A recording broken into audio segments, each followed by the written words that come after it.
A coisa está tão ruim para Luiz Inácio que ele quer proibir que você vá ao mercado, filme o preço dos alimentos e poste nas suas redes sociais. Você acredita em tamanha disfarçatez? E a cantilena da antidemocracia, de propaganda negativa contra Lula já começou. Mas eu vou mostrar para você que a partner dele para fazer esse trabalho sujo na eleição de 2026 também estava com ele em 2022, que é a senhora Daniela Lima. Um monte de gente esqueceu, mas eu estou aqui para lembrá-los. Por falar em desgraça de Lula, a turma de Lula está meio assim incomodada com a nova operação da Polícia Federal que chama Operação L. ELLI. Tem alguns amigos meus falando aí de algumas justificativas, mas o que interessa é que o povo de Lula está se sentindo incomodado, porque a Operação L pode dar a entender do faz o L. Vamos falar sobre isso, porque tem mais uma explicação aí no meio que eu gostaria de dividir com vocês. Por falar em dividir uma coisa importante com vocês, nessa edição eu também comento sobre um suposto pacto que nós descobrimos que Flávio Bolsonaro teria feito com Tarcísio de Freitas e tem a ver com a não reeleição de Flávio. Fica comigo que eu vou te contar tudo. Spoiler, eu sou a favor de limitar a reeleição, agora acabar com a reeleição, jamais. Fica comigo que eu vou te contar tudo, agora é a hora que eu peço para você deixar o like com força e com vontade, fazendo assim você diz para a plataforma que o nosso conteúdo é de utilidade pública e ela deve sim continuar fazendo com que nossa voz chegue mais longe. Vamos lá? 3, 2, 1, dedinho no like e bora para a pauta. Sabe que ontem Flávio Dino mandou a Polícia Federal ir para cima de Dark Rossi e ter acesso a elementos reunidos pela Polícia Civil de São Paulo durante a busca e apreensão no Instituto Conhecer Brasil, que é ligado à produtora do filme sobre a trajetória do ex-presidente Jair Bolsonaro? Diz que os dados encontrados pela Polícia Civil de São Paulo vão ser analisados no inquérito aberto pelo STF para apurar a suspeita de que emendas parlamentares podem ter abastecido a produção de Dark Horse. Diz que o compartilhamento do material foi autorizado pelo ministro Flávio Dino no dia 21 de agosto. A decisão é sigilosa e foi revelada pelo jornal O Globo. Mas é muito estranho a gente ficar sabendo disso ontem, pelo menos foi a primeira matéria que eu li, foi no dia de ontem, justamente no dia em que sai essa outra matéria aqui, ó. A Ancine aprovou o registro de Dark Horse sobre o filme da vida de Jair Bolsonaro. Então, antes de qualquer coisa, sim, vai ter Dark Horse no Brasil, sim, porque a Ancine foi lá e aprovou o registro. Vou ler uma parte da matéria aqui. Aí eu vou explicar por que Flávio Dino começou a bater em cima disso, ó. O despacho de aprovação do registro da Ancine é da última sexta-feira, no dia 21, mas o prazo inicial da decisão, inclusive para eventuais impugnações, porque elas podem acontecer, começa nesta segunda-feira, dia 24. Durante o andamento do processo de registro, a Ancine cogitou multar o longa por conta da ausência de registro adequado no período da produção. A produção enviou um esclarecimento à agência afirmando que houve uma comunicação simultânea, uma em nome da Unifilmes e outra em nome da Cannes, né, Produções Limitada, o que causou a confusão. Então, o registro como obra estrangeira é um ok da agência reguladora para os seguintes dados do longa: empresa produtora ok, diretor ok, país de origem ok, organização temporal, duração, tipologia, classificação e sinopse, e com dados constantes no sítio eletrônico do IMDb ou outros portais de catálogos de obras audiovisuais. O deferimento do registro da obra não blinda o filme de outras investigações que o colocam sob suspeita. Tudo bem, mas que o registro foi aprovado, foi. Aí você começa a entender por que do Neida, Flávio Dino falou, o Dark Horse esteja preso, ou quase isso, né, porque autorizou a PF a ter informações da ONG ligada à produtora do filme, tudo assim, blá, blá, blá, né, porque eles estão desesperados, eles estão desesperados. Só quem tem mais de 50 vai saber do que eu tô falando. E claro que a mídia do regime já partiu pra cima de Flávio Bolsonaro, olha só o que aprontaram com o bichinho. O senhor se comprometeu em julho a prestar contas, se comprometeu pessoalmente a prestar contas sobre o filme Dark Horse. E agora, hoje, foi noticiado que a sua campanha decidiu deixar isso para a produtora Go Up. Por que esse recuo, se foi um recuo? Não teve recuo de nada, eu vi a prestação de conta no G1. Dá um Google aí você no G1. A prestação de conta, você está lá na matéria do G1, dizendo que a produtora gastou mais até do que recebeu de investimento, enfim, de onde foi gasto o dinheiro. A prestação de contas foi feita dentro da investigação que está acontecendo em São Paulo e a própria imprensa vazou. Vocês publicaram, não fui eu. Então, assim, da minha parte, eu digo o seguinte: quem tem que prestar conta não sou eu, é o Lula que tem que prestar conta. Ele que tem que prestar conta porque ele está fazendo uma reunião escondidinha contra o presidente da República, com Augusto Lima e Vorcaro, prometendo, né, que não vende o seu banco agora não, porque daqui a pouquinho o Lula vai trocar o presidente do Banco Central, vão facilitar a sua vida, a vida do Banco Master. Quem deve explicação é ele. Quem deve explicação é o Jacques Wagner, é o Rui Costa, é o pessoal da Bahia, o cerne, a origem de todo esse grande escândalo de corrupção que aconteceu dentro do governo Lula. Então vocês têm que cobrar explicações dele. Cadê o Lulinha? Tá onde? Tá na Espanha? Tá morando naquele lugar luxuoso mesmo? Quem tá pagando as contas dele? É o puro suco de democracia aqui nesse país, gente. Para mostrar para vocês a democracia do MBL, um dia após o esvaziado primeiro debate presidencial das eleições de 2026, promovido pela Band, o deputado federal Kim Kataguiri, do Missão, do MBL, apresentou uma proposta para obrigar candidatos a participar de debates eleitorais. O projeto de lei, protocolado nesta segunda-feira, prevê corte de verba pública e de tempo de propaganda para quem faltar sem justificativa. O texto aguarda a distribuição para as comissões temáticas da Câmara dos Deputados. Olha que democrático. Então tem que perguntar para o Kim se isso vai valer para o Lula, porque quem se negou a ir ao debate primeiro foi o presidente da República, e já que ele é o candidato que mais se aproxima do quórum de intenção de votos do Flávio, o Flávio falou, se ele é meu opositor principal, se ele não vai, eu também não vou. Eles, na verdade, estão muito frustrados porque não foi possível promover o showzinho na TV aberta. Eles estão muito frustrados. E outro frustrado é Rodrigo Constantino, que não cansa de passar vergonha na internet, que disse, né, de um post do André Shoulders, que mostrou Lula e Bolsonaro, os totens vazios.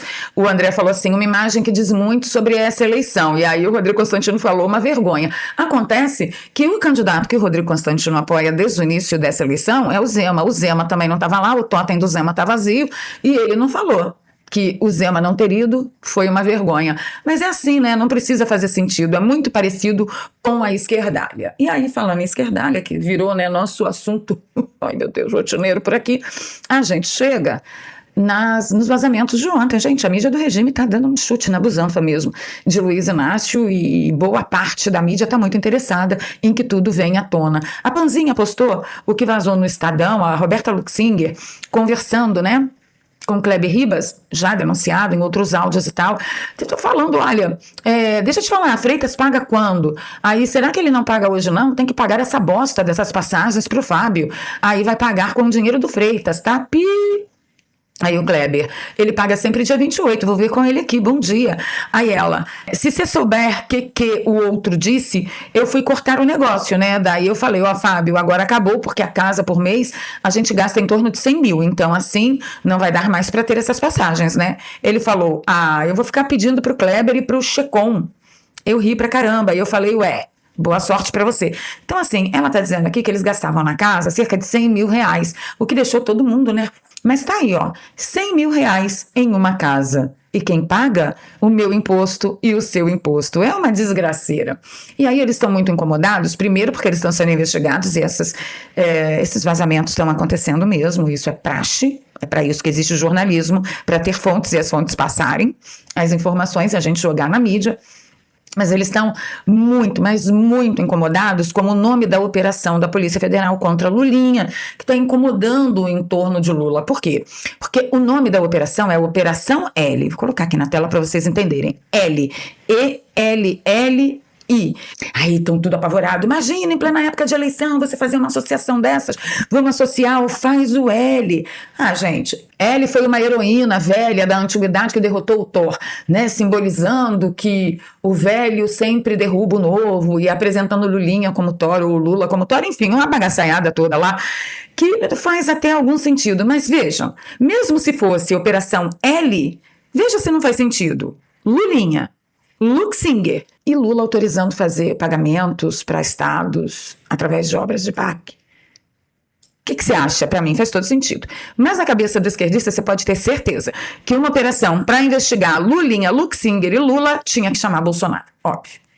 Porque, afinal de contas, democracia é sempre o que eles querem e nunca nada contra eles. Se é contra eles, é um tremendo do golpe, como está acontecendo, de Luiz Inácio ir à justiça para proibir você de filmar os seus produtos no supermercado, mostrando os preços absurdos de coisas que você comprava, por exemplo, que você não está conseguindo comprar, e postar na internet. Você não pode mais fazer isso, filmar lá, postar na internet e mostrar, olha aqui, esse cara tá falando para vocês que é só a sensação de que tá caro, a gente tá com a sensação de que tá caro porque a gente está comprando mais. Isso é tudo mentira, os preços estão absurdos. Querem impedir você de fazer isso, quer criminalizar esta ação. E quem é que está junto com ele nessa empreitada? Dona Ozempic Cauda Longa.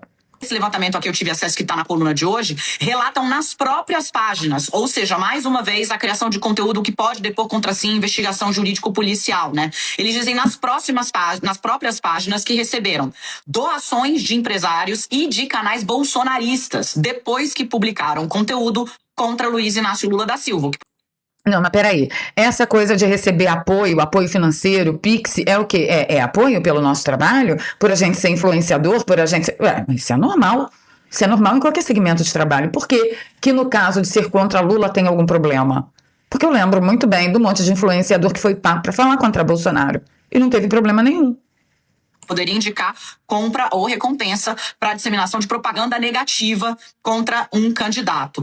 Teve até, Sarza, quem recebesse 3 desses influenciadores, medalha, honraria de um vereador do PL do Rio de Janeiro. O grande lance, gente, é que isso não é novo. Daniela Ozempic, e Lula, e o PT, e o regime, e o sistema tentaram isso também em 2022, no mesmo formato, exatamente igual, olha só. O martelo está batido, a campanha do presidente Lula vai ao Tribunal Superior Eleitoral divulgar o que considera uma ação coordenada para divulgação em massa de desinformação a respeito dos preços, uma ação inautêntica que está roteirizada e que repete, inclusive, arquivos de imagens e de vídeos, diferentes postagens de diferentes perfis que usam os mesmos arquivos, repetem os mesmos arquivos para, no entendimento da campanha do presidente Lula, produzir o que é chamado juridicamente de propaganda negativa sobre o petista. É uma desgraça, né? Esse negócio de propaganda negativa não pode, ou só pode positiva? E quem não vota no cara? Não pode fazer propaganda negativa, não pode dizer ele não deve ser votado por causa disso, disso e disso,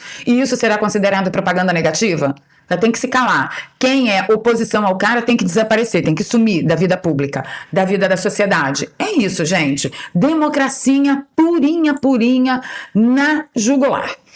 O sistema está pesando tanto a mão já nessa eleição, logo no início, que é bom lembrar que Bolsonaro não pôde usar lives a partir do Alvorada para promover a própria campanha. Essa foi uma decisão do ministro do TSE à época, Alexandre de Moraes. Mas vocês viram que Luiz Inácio, que sacaneou a Band até dizer chega, não foi ao debate, mandou trocar a data do primeiro debate para não ir na segunda data, já acatada por ele. Depois marcou uma entrevista na Record, e a entrevista da Record foi ao ar no mesmo horário do debate da Band. Ele fez aquela entrevista falando da atual campanha dele, porque ele não estava lá falando sobre a gestão do governo dele, ele estava falando sobre a campanha, a partir do Alvorada. Olha que gracinha. Então, Lula pode tudo, Bolsonaro não pôde nada. E foi assim, de grão em grão, que a galinha do sistema encheu o papo e nós tomamos na cabeça. Saiu no Jornal da Manhã, da Jovem Pan, não vou soltar a matéria não, vou só dar uma resumida, que o Partido Novo está negociando a desistência de Zema para apoiar Caiado. Eu posso falar? Já posso falar? Eu avisei? Porque eu avisei essa bagaça. Eu avisei que Zema não era flavista, nem bolsonarista, nem eduardista, nem patriota. O vagabundo que aumentou impostos em Minas Gerais, que trancou o comércio durante a pandemia, mas as lojas da sua família continuaram abertas. Esse cara presta? Esse cara não presta. Não vai me dizer que ele é um bom nome, porque ele não é. Já começa por aí. Agora, quando eu questionei a postura dele de vir candidato, no lugar de apoiar Flávio Bolsonaro, eu coloquei exatamente essas mesmas coisas em perspectiva, que ele não deve ser nada bolsonarista, porque bolsonarista, governador bolsonarista, não ia se meter a sair candidato opositor a Flávio. Na circunstância que nós estamos no país, a gente não pode deixar essa bola aí para o segundo turno. A gente tem que levar no primeiro, nós não podemos dar esse mole. E aí ele vem candidato. Aí agora, não bastando vir candidato, ele vai apoiar o Caiado. Aí, bota outra coisa em perspectiva. Segundo ato aqui comigo. O cara tem uma candidatura derrotada. Ele vai abrir mão da candidatura dele para apoiar uma outra candidatura derrotada. Porque, olha, no debate de anteontem na Band, ele, Ronaldo Caiado, o Augusto Cury e o Ranão Santos, eles não davam 10% de intenção de votos. Qual é a intenção do Zema? Se você não entende o que está acontecendo, eu te explico. Isso é acordo entre partidos para juntar o maior número de votos possível para chegar lá e negociar com Flávio. Não, olha, nós temos a representatividade aqui dessa parte da sociedade. Estão pensando em Brasil? Não estão pensando em Brasil. Porque quem pensa em Brasil, filho, vai com Flávio para Flávio ganhar no primeiro turno. É o que eu venho dizendo desde o início. Inclusive, gritando e arrumando treta com a Ana Paula Henkel, lá da Oeste. Ai, Trump chamou a todos. Pois é, e todos disseram sim a Trump. Trump não teve um Zema na vida para sair contra ele a candidato. Trump não teve um Caiado. Trump não teve um Renan Santos. Trump não teve esses canalhas todos, né? Não bastando isso, ontem nós ficamos sabendo que Flávio fez uma proposta a Tarcísio de um pacto de um mandato só. Sim, eu já ouvi Flávio Bolsonaro comentando sobre acabar com a reeleição em outras ocasiões, e eu já não gostei naquela ocasião, e agora eu gosto menos ainda. Se fosse coisa só da cabeça dele, eu já não ia gostar, porque eu acho que é agora que a gente tem oportunidade de colocar o país no prumo. Vão proibir a gente de reeleger, por exemplo, Flávio Bolsonaro, se for o caso, Jair Bolsonaro, se for o caso, porque é reeleição. Quem já foi eleito, se apresentar de novo, é reeleição. Vocês estão entendendo o que eles estão tentando? Eles estão tentando impedir que Jair Bolsonaro e Flávio Bolsonaro, caso seja eleito, nunca mais voltem à vida pública. Este é o ponto. Bom, por enquanto eles estão falando só de cargo à presidência, né? Não sei os outros cargos.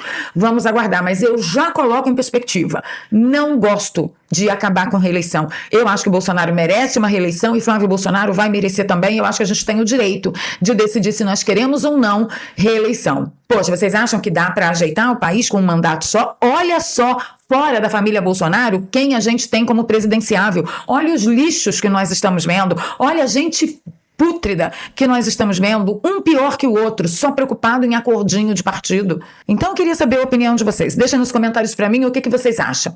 Com reeleição ou sem reeleição? Eu sou a favor de limitar uma eleição e mais uma reeleição no formatinho que é nos Estados Unidos.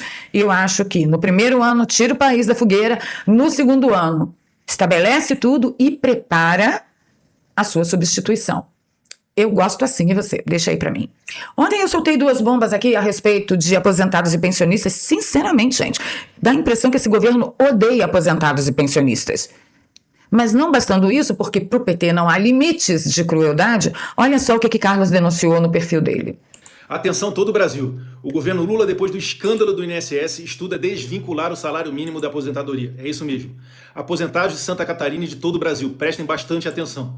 Segundo o Valor Econômico de hoje, 24 de agosto de 2026, integrantes da atual equipe econômica do governo Lula defendem que em um eventual novo governo seja discutida uma regra diferente para o aumento do salário mínimo de quem trabalha e para o reajuste das aposentadorias e benefícios. Traduzindo, o trabalhador da ativa poderia ter valorização real do salário mínimo, enquanto o aposentado ficaria com outra regra de reajuste. Depois de uma vida inteira trabalhando e contribuindo, esse é o caminho que querem discutir para quem vive da aposentadoria? Aposentado não é peso, aposentado merece respeito, valorização e poder de compra, coisa que não existe mais. O PT e sua facção querem destruir de vez o nosso país. Repassa esse vídeo de utilidade pública a todos. E que Deus salve o Brasil. E que Deus salve o Brasil e que seja logo no primeiro turno, porque, olha, é insuportável, viu? Flávio Bolsonaro ontem também deixou seu recado, olha só. Eu não entendo que eles são meus adversários. Inclusive, eu quero pedir a todos aqueles que estão votando neles hoje, que levem em consideração votar já no Flávio Bolsonaro no primeiro turno. Porque eu tenho certeza que todo mundo que está escolhendo todos esses candidatos aí, o Zema, o Caiado, o Renan, o Augusto Cury, ninguém aguenta mais o PT. O Brasil não suporta mais 4 anos do PT. Então, se estão votando nele, é porque querem mudança. Então eu peço a todos que considerem já no primeiro turno, votem na mudança de verdade, votem naquele que tem capacidade, o único que pode derrotar o Lula, porque se não for no primeiro turno, vai ser no segundo turno que a gente vai livrar o Brasil das mãos sujas do PT. Eu preciso falar mais alguma coisa, gente? Tem que ser no primeiro turno. Bom, a situação aqui no Rio de Janeiro tá boa, tá? Douglas Ruas abriu uma diferençona, cresceu 10 pontos percentuais em relação a Eduardo Paes em menos de uma semana. Bastou o Flávio fazer o evento lá e apontar. E eu, para deputado federal, vocês sabem muito bem que eu tô com meu querido amigo de longa data, Ed Raposo, cara fiel pra caramba, super dedicado às nossas pautas, muito antes de pensar em vida política, porque por ele não seria político, ele continuaria na vida dele de jornalista, que ele estava muito bem, graças a Deus. Enfim, eu tô com ele e confio nele. Obviamente que para o Senado, Carlos Jordi e Carlos Portinho, aqui no Rio de Janeiro eu tenho a sensação de que é o melhor staff que a gente pode ter para essa eleição de 2026. Queria saber o seu candidato aí no seu estado. Deixa aí nos comentários para mim. Nosso trabalho, nosso dever de casa é conscientizar as pessoas que a gente tem que fechar essa conta logo no primeiro turno. A gente não pode dar mole pro PT, que tem o sistema na mão, fazer nada para reverter essa situação. Certinho? Certinho. Então tá, ficando por aqui, pedindo seu like, seu compartilhamento, se você gosta do meu trabalho, que tem um pix, eduarpravaleria@gmail.com. Qualquer valor é muito bem-vindo. Na descrição eu sempre deixo 2 contas bancárias e uma conta no PayPal, para você que nos acompanha de fora do Brasil. Bora para os comentários? Bora lá. Beijos no coração. Fui.